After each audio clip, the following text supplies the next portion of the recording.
What is up, Knights and Vex, and welcome to the beginning of Conquest, because at the time of this recording, Conquest is just starting, and we have a new Datacron set to talk about that looks actually really exciting in terms of the level 9s. I cannot wait to get my hands on these Datacrons to see if they're going to be as powerful as they look on paper. So, what we're going to do today is review the entire set. If you guys are new here, we go over every single thing, including the stats, the level 3s, the 6s, the 9s. I like to have a special category at the end of each Datacron set going over the overpowered cron that I would like to go for first, or I think is going to be the most powerful for the entire set. So, hope you guys enjoyed this video. So, let's go ahead and get started right away to it. I have a nice PowerPoint going over everything and about Datacron set 31. So, without further ado, we're going to get right into it and go right into the stats. Now, you're going to see me moving around my webcam throughout the video because bunch of different slides, hard to fit everything into the same spot, so I will be moving around for this video. But in terms of stats, there are 4 clear stats that are considered strong in my opinion. Number 1, critical damage, great scaling, great on a lot of teams, cannot go wrong with high critical damage. Protection, becoming more and more important for so many different teams. Jedi Master Luke, Satele, Jocasta Nu with Master Mace, like, all great benefits from protection. So protection, very good stat this set. You're going to need a couple crons with that. Health, very, very important. So many teams are based off of their max health or health damage. So very good stat. Got great scaling. You want to go for a lot of health this season. And I like to always slot in some offense because there are certain teams that do not rely on high critical damage or have any crit chance. So you need that raw offensive stat. So I do like having a couple crons with pure offense. Even though it's up to 5%, if you get a couple rolls of offense into a single Datacron, that could ramp up into quite a bit of an offensive boost. Always in the decent category for me is going to be potency and tenacity. Not your primary stat that you want to go for, but there are certain teams that are going to definitely benefit from potency or tenacity. Like, for example, Sith Empire loves being able to land debuffs. If they get resisted, not a good time for you, so that extra potency is very nice to have. Tenacity, very good for trying to stop certain counters, like a Chrysanthemum with a very high tenacity is good at shutting down older cheeses, but it can also cause issues for Afra if you can't land buff immunity from B2. So, good examples of those stats, and always in the weak category because it's not my go-to type of stat, even though it has its use in certain matchups. Critical chance is always going to be considered a weaker stat for me, so that's the only one in the bad category. So that's going to overall wrap up the stats. What we're going to go on to next is going to be the dark side level 3, and what I'm going to do really quick is I'm going to shift me over to the top right of the video so you guys can see the entire slide. I'm going to make myself a little bit smaller. I'm going to go right over here. So, starting out with dark side level 3. I'm a little biased with my rankings, and I'm going to explain why as we go, but the first one is going to be the one strong one.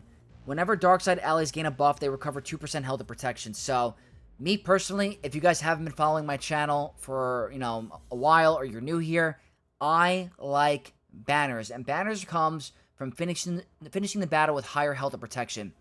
Darkseid is notorious for having bad banner recovery because they don't really have good protection like value coming back to them. So being able to gain health and protection back and giving them a banner recovery cron on a level 3 is nice to have. Is it the strongest level 3 ever made in existence? Absolutely not. Honestly, to be honest, all the Darkseid ones, there's nothing really that's standing out to be overpowered. They're more than just strong for the current set. So, me personally, why I'm ranking it so high is for banner recovery on offense. Health and protection is always nice to have when gaining a buff. And more Darkseid team are gaining buffs. Pirate King Hondo, Darkseid Ray with Kylo, Malicos has buffs that he's gaining. So, very important stuff for banner recovery, and I'm a big fan of it. On the opposite end of the spectrum, for defense, this is only for defense, never for offense. This will be your go-to for your defensive Darkseid squads.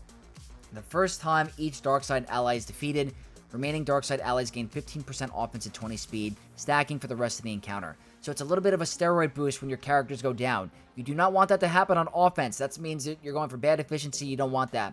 On defense, the enemy team needs to take out your units for them to get past you and get the win. So they're only going to make your team stronger. That's why I'm considering that a stronger level 3 for the set. 2 decent ones. The first one, whenever Darkseid allies grant a buff to another ally, that ally gains 5% turn meter limit once per turn. Obviously, turn meter gain is very good. Big fan of it.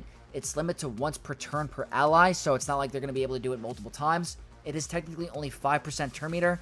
Yes, it's nice, but it's nothing over the top game breaking, so that's why I'm putting it into the decent category. Another decent one, which is more situational, not going to affect a lot of teams, but the teams that do have a lot of these mechanics are going to benefit greatly, like Lord Vader. Whenever Darkside allies daze or stun an enemy, they recover 10% health protection. So Lord Vader, with this level 3, if he does his AoE daze ability, will be recovering 50% health. He doesn't have protection on his kit, but he will be recovering 50% health, which is very nice to have because he has that AoE daze. So situational, doesn't apply to many teams, that's why it's considered decent. And the only bad one is at the beginning of their turn, Darkside allies have a 25% chance to dispel all debuffs on themselves. If it was a higher cleanse chance, it'd be better, but it's only 25% chance. 1 in 4, not enough for my odds. So that's the only bad one for the Darkside category. Moving on to light side. I don't even have to read the rest of these because there is one clear winner for the entire light side, the strongest level 3 of the set. Been repeated a ton. At the start of the encounter, light side allies gain 50% max health protection for each light side ally until the end of the encounter. By far, the strongest level 3 ever printed besides turn meter. Making sure your team is tanky and more durable can help you out, and it's an essential for every single light side team this season with this set. Don't even bother going for the other ones because they're not going to impact anything. Honestly, that's the only one you need to worry about. The only decent one besides that is the protection up, and it doesn't even compare to that level 3. The rest are absolute garbanzo beans. Don't want them for any other team or character. Simply not worth it. Not even going to read them. They're all beyond trash. Only go for the top one that is by far the strongest of the set. Now, moving into some of the more fun stuff. I'm going to cover me for a second by the time I get to this final line, but this is for the Old Republic level 6. There are 2 clear strong ones for the set. The first one being a no-brainer in my opinion for all the Old Republic. At the start of each turn, if non-Galactic Legend Old Republic allies have 50% or more turn meter, damage they receive is reduced by 75% until the end of the turn. That is a huge boost for you. You're practically getting hit for nothing. And with a strong team like Statistical, this could maybe possibly give her defensive viability if you are able to bait out Sith Eternal. I could possibly see in Great Mothers having a hard time if you're not dealing enough damage when they're above that health threshold. So this could definitely cause issues for Great Mothers. The problem is I think Sith Eternal will still walk over them, but if you're able to bait Sith Eternal out on a front wall type of situation or force their hand with like combining Sith Eternal Bane, then this could make them defensive viable. Really looking forward to that one. The second strongest one, whenever an Old Republic ally falls below 100% health, they gain a bonus turn. Very strong. Bonus turns are great. The problem is when you go below 100% health, you might be in some danger. The positive is if you are in danger, you're gaining that bonus turn. I much rather prefer the first one. I think that one lasts throughout the battle instead of a one-time clause kind of thing. So I'm a big fan of the first one, but this one is equally, not equally, but a little bit as less strong as the first one, but it will have its use for sure. Now, probably going to get a lot of questions about this one, but I'll explain. Whenever Old Republic allies recover protection, they gain 2% max protection, stacking up to 150% until the end of the battle. Yes, when you look at it, it looks really strong, and it is strong. They're gaining max protection, but it's only when they're recovering it, and the team is already going to have crazy protection boost with the stats. You kind of want them to be able to survive and get that durability with the damage reduction. So, don't think it's going to be your go-to for Statistical or Bastila. It looks strong on paper. I don't think it's going to be the go-to for the season. That's why it's in the decent category. And the next 2 are really bad. Never going to outweigh any of the other 3. Whenever a debuff on an enemy expires, Old Republic allies gain 2% potency and tenacity stacking until the end of the battle. Not going to make a difference in any matchup. Don't even bother going for it. And the last one, whenever Old Republic allies are stunned, they gain 50% turn meter, recover 25% health protection. Very situational. It requires the team to get stunned, which honestly, at that point, you do not want them to get stunned. There's a lot of anti-stun in Old Republic kits like Jedi Knight Revan, so not going to be worth it by any means. Definitely go for one of the first 2. That's going to be your best bet. Moving on to the Separatist level 6, there are 3 clear strong ones for the set, all for separate Separatist teams. Get it? Separatist teams? That's a tongue twister for sure. But 3 separate teams. The first one, at the start of each Separatist ally's turn, inflict target lock on a random enemy that doesn't already have it for 1 turn, which can't be resisted. Whenever a Separatist ally gains bonus turn meter, when they didn't have 100% turn meter, they gain 3% critical damage stacking for the rest of the encounter. That's pretty strong. The target enemy is target locked. Whenever Separatist allies use a special ability, they gain 3% max health stacking for the rest of the encounter. This one screams General Grievous with his droids. Good target lock synergy, ramping critical damage, ramping max health, all major benefits for Grievous himself. The thing is will this make Grievous a team viable enough for Kyber or even Erodium? We're going to have to see, because Grievous has not been relevant for a very long time, but maybe we'll see a resurgence for sure with this level 6, and possibly in TW with the Droideka Omicron. We'll have to see. The next strong one, Separatist allies are immune to daze. That alone is very powerful. Enemies with extortion have minus 100% critical chance and potency. Whenever non-droid Separatist allies use a special ability on their turn, they gain riposte for 1 turn. So very good. This will be your go-to for Trench. Trench is going to want this one. Great synergies with extortion, which is with new Gunray. Immune to daze is powerful when there's a lot of counterattacks with Dooku. So this one is going to be very powerful for a Trench team. And the next strong one, which is more universally strong, is going to be whenever a Separatist ally is critically hit, they gain 100% crit avoid and crit chance for 2 turns. That crit avoid is very nice to have. Not being able to get critically hit is amazing. And being able to have 100% critical chance negates any sort of crit chance modding or critical chance as a stat for the Datacron. So if you do happen to get crit, you're gaining benefits from that, and there's a lot of teams that are going to be able to crit you. So this works out great for you. There's one decent one. Whenever a Separatist ally defeats an enemy, they gain a bonus turn. Never a bad thing. Obviously, bonus turns are great, but it's more of an extra plus, not a really powerful game changer. It's just more of a quality of life for your team. Not going to make a major impact compared to the other 3, but it is still a decent cron. The only bad one, whenever Separatist allies are revived, they gain protection over time for 2 turns and 25% turn meter and reduce their cooldowns by 1. Extremely situational, relying pretty much on Wat Tambor for the revive, and it's not going to make a difference in any other matchup. So that is by far the worst level 6 for the Separatists. We're now going to move on to the level 9s for the characters, and starting out with the Old Republic. I could not fit everything into one slide, so we're going with decent and bad first. There are 2 decent ones. First one being Zalbar. At the start of his turn, Zalbar gives taunt for 1 turn to all tank allies, and tank allies are immune to buff immunity and stun while he is active. That's a really strong mechanic. Once per turn, when Zalbar inflicts armor shred on an enemy, he inflicts it on all other enemies until the end of the encounter. So this is a very plug-and-play cron. It's not exclusive to Old Republic by any means. This could be really, really interesting on a Rey team or maybe a Wookiee team. There's a lot of powerful tanks. We're going to have to see how this plays out in the meta. You're going to see some crazy things with Zalbar in this. I'm telling you, you're going to see some crazy stuff. I might not be thinking about the team comp right now, but down the line, you're going to see some cool combos with this Datacron. I guarantee you. Remember it here. Next decent one. It's decent, but I don't think it's going to make a major impact in Kyber 1. It's the Carth Onasi Datacron.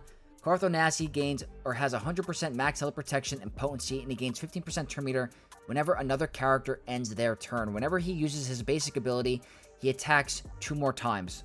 Whenever an Old Republic ally is dazed, they dispel it. When they dispel daze, they gain 15% turn meter. Whenever an enemy is defeated, Carth gains 25% offense stacking and critical damage stacking until the end of the battle. His cooldowns are reset, and he gains 100% turn meter. So the problem is that the Old Republic faction without Satele or Revan are kind of trash. So I don't think this is going to make him a Kyber 1 viable team. I really don't. The map is already small as it is, and there's so many other powerful teams in the meta that I don't think this is going to make a chance on the board. Maybe you see something for more earlier mid-game kind of ranks, Chromium, Erodium, maybe. Maybe we see something in Territory War. But as of right now, it's decent on paper, but I don't think it's going to make a major impact in Kyber 1. Just my personal opinion. And the worst level 9 out of them all, I think for every single level 9, is going to be the T3-M4. Each time T3-M4 inflicts ability block, they gain 10% turn meter. Absolutely a joke. If you get this, I feel bad for you. You're going to want to re-roll it right away. So those are the decent ones. We're now getting into some of the stronger ones, the more fun ones. There's 2 clear strong ones, and there's one waiting at the end. First one is Bastila Shan.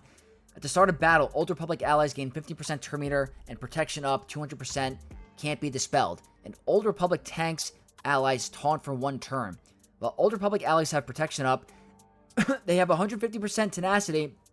Excuse me, guys. I got a little dry. And deal 35% more damage. So, pretty much giving Basila's leadership as a Datacron. So, she does not have to be in the leadership slot.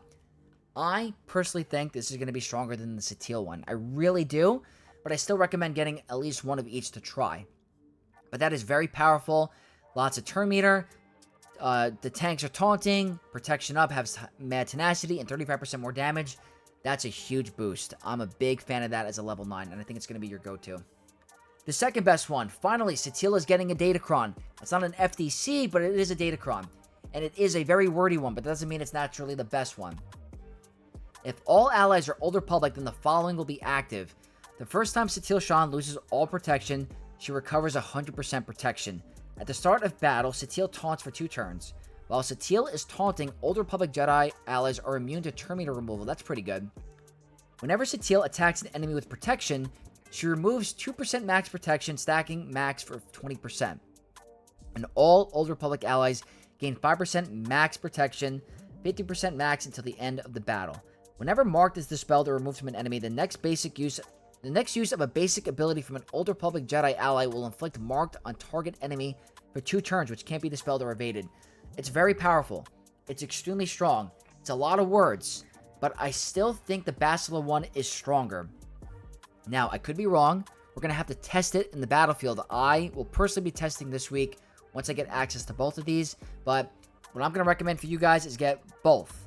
Get both to try. I'm sure they're going to be situational. They're both very good. I just think the Basila one slightly edges over the Satil. So that's the Old Republic level 9. Now moving into the Separatist level 9. Didn't have enough room on the slide. There was a lot of text going along. So there's 2 decent ones. The first one being Sun Fac. Sun Fac has a 100% counter chance and is immune to daze and stun. Whenever Sun Fac attacks out of turn, he dispels all debuffs on himself. Sun Fac deals bonus true damage equal to 15% of their max health to the enemy. For each debuff dispelled this way, Geo's allies gain 5% defense, max health, and protection until the end of the battle. So, again, similar to earlier, don't think it's going to make a major impact in Kyber 1. But for any early mid-game player that has the Omicron on Poggle for TW, and you have Geos as like a certain front wall situation, this could be pretty powerful. Pretty powerful. Especially if you're going to use gas against Geos, they're not going to get dazed, and they can't get stunned. So that's a very strong mechanic. If he has a lot of max health, he's going to be dealing a lot of damage. So it's decent. Not powerful enough for Kyber 1, though. Next up is Droideka. Not bad, but not the strongest out of them all. It reads, whenever Droideka critically hits an enemy, Droideka gains damage immunity for 1 turn, which can't be copied, 25% turn meter, and blinds that enemy for 1 turn, which can't be evaded or resisted. If the enemy was target locked, Droideka also gains protection up, 100%, retribution, and speed up for 2 turns. This is more of like a little steroid boost. It's not game-changing by any means. I haven't seen Droideka in Grand Arena defense in ages. This is more than likely going to be used in Territory War with the Droideka Omicron, or more for early game players or mid-game players that are, having fun with some Datacrons. But not happening for Kyber 1. It's a little bit of a steroid boost, but nothing game-changing in my opinion. The only bad one for the Separatists is going to be General Grievous. Whenever Grievous inflicts a debuff, they recover 25% max health protection. Again, a little boost, but not game-changing for any matchups. It's just a little boost to him. Don't think it's going to make a big impact, so I would not recommend going for the Grievous one. Now we're going to move into some of the strong ones. There's quite a bit. There's 3. The first one is the one I'm the most excited about by far for the Separatists. It's Jango Fett. Whenever Jango Fett inflicts burning, inflict vulnerable on all enemies for 2 turns. Whenever an enemy dispels burning, they are inflicted with healing immunity for 1 turn.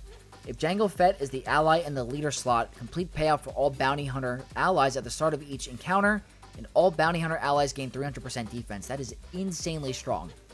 Once payout is active, whenever a bounty hunter ally uses a special ability, Jango Fett gains 25% offense, stacking up to 125% until the end of the battle. Whenever a bounty hunter ally critically hits an enemy, they attack again. This is going to be really fun. We're going to have to see if this could be possibly used with Jabba. I know we had some crazy synergy with Boba Fett back in the day with his Datacron with Dengar. We could see something similar. I don't know for sure, but this has crazy cool potential, and I cannot wait to figure out the cool combos to do with it. Really fun Datacron and very powerful. The next one is going to be Trench. Very good for territory war. Non-droid Separatist allies start the encounter with tactical supremacy for 2 turns. Whenever Separatist allies gain a stack of heal over time, they gain 5% critical chance up to 200%. That's a crazy amount. For the rest of the encounter, whenever Separatist allies gain a stack of protection over time, they gain 5% defense for a stacking max of 200%. So that's going to be with Wat Tambor. For the rest of the encounter, whenever Admiral Trench uses a basic ability on his turn, call all other allies with Riposte to assist. Whenever Trench shocks an enemy, he gains protection up 25%. Very powerful. I just don't know if it fits the map in Kyber 1 and 5v5.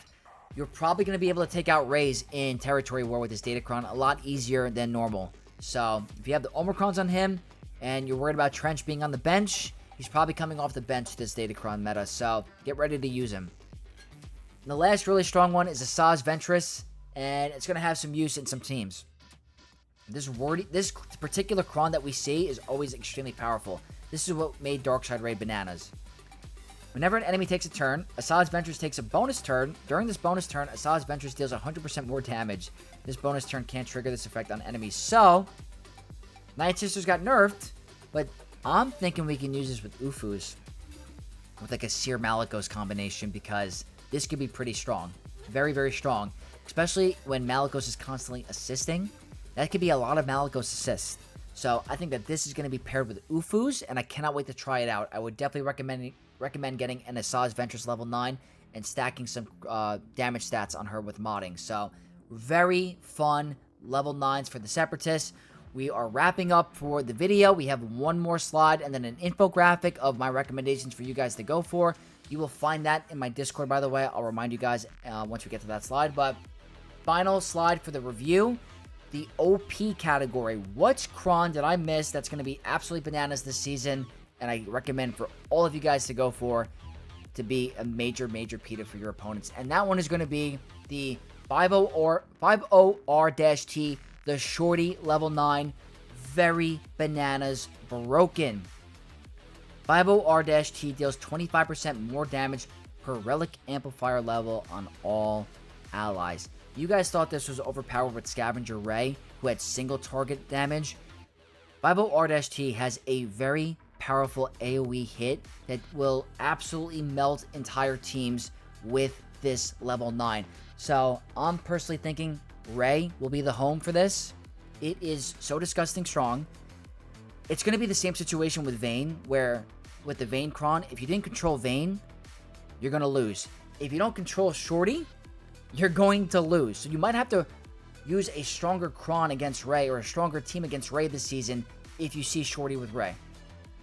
There's going to be some crazy combinations, and I cannot wait to see what players theory craft and utilize with Shorty this season. So, with that said, I am now going to go to a final slide with an infographic going over the entire Datacron set and my recommendations for you guys to go for each level 3, 6, and 9.